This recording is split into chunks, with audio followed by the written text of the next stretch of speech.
One of the reasons we don't feel free right now is that we've got some twisted notions of freedom.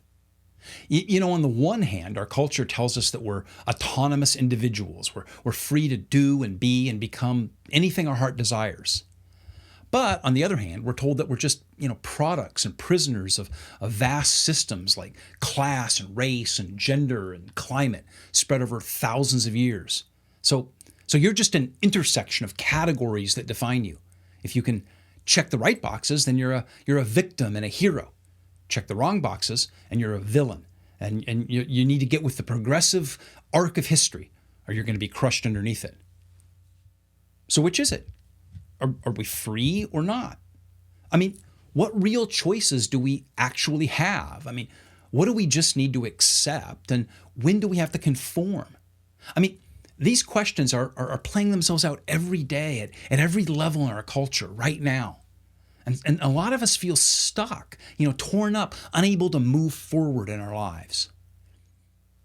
It's almost as if some vast supernatural intelligence is just gaslighting us, lying to us about our choices.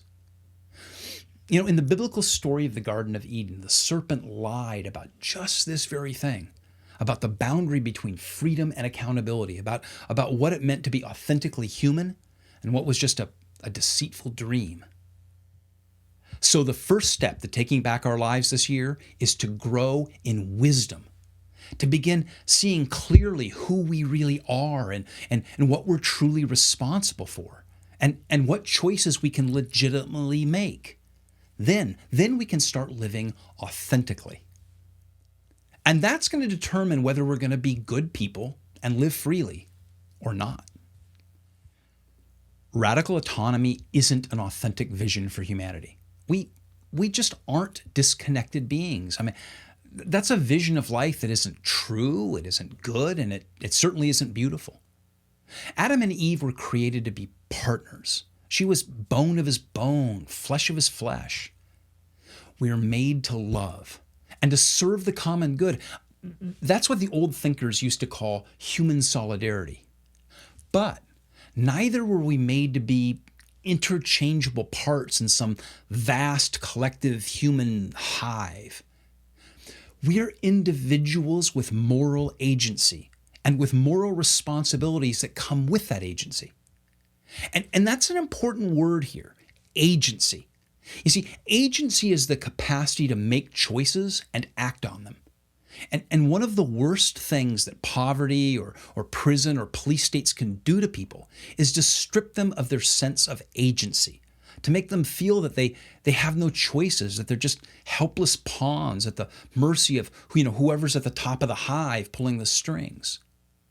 Well, we all have choices, even the poor and prisoners and people in police states.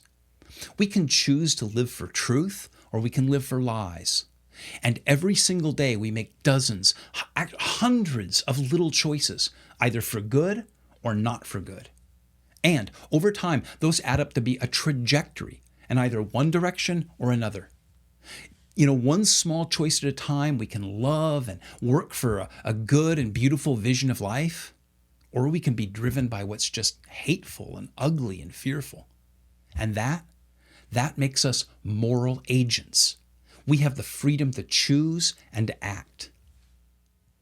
The big deception of our culture is that it makes us responsible for the things that we have no agency in, for our race, our civilization, things that happened hundreds or thousands of years ago.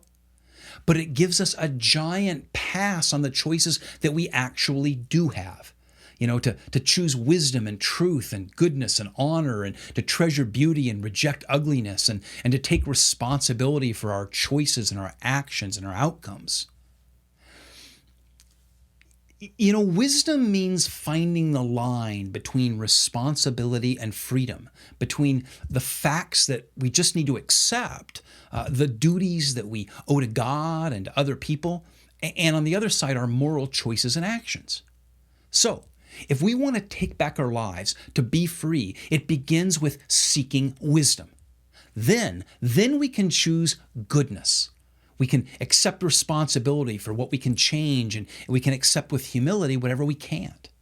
And if we will be wise and we will do good, then we can live free.